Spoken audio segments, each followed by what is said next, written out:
यात सगळ्यात महत्त्वाचं म्हणजे की ज्या वेळेस पैशाची देवाणघेवाण होते त्यावेळेस वित्त विभाग आणि अर्थमंत्री त्यावर लक्ष ठेवून असतात. उपमुख्यमंत्री आणि अर्थमंत्री हे त्यांच्याच पक्षाचे होते. तुम्हाला असं वाटतं का त्यांची सुद्धा यात काही मिलीभगत असू शकते म्हणून? नाही, कदाचित मुख्यमंत्री हे वेगळ्या पक्षाचे होते. त्यांची उपमुख्यमंत्री अजित हा उपमुख्यमंत्री जे वित्तमंत्री पण आहेत हा. ते त्यांच्याच पक्षातले होते. तर आता याच्यात त्यांचा सहभाग आहे की नाही हे ते सांगू शकतात आणि धनंजय मुंडे सांगू शकतात.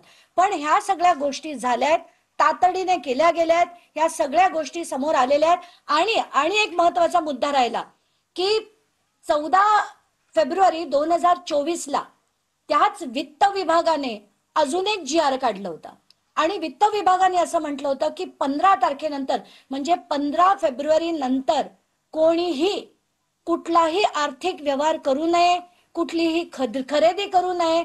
15 तारखेनंतर सगळं फ्रीज करण्यात आलं होतं. तरी 12 मार्चला GR निघतो, त्याच्यावर 16 मार्चला पत्रक निघतं, त्याच्यावर वित्तमंत्रीच साईन करतात आणि मुख्यमंत्री साईन करतात.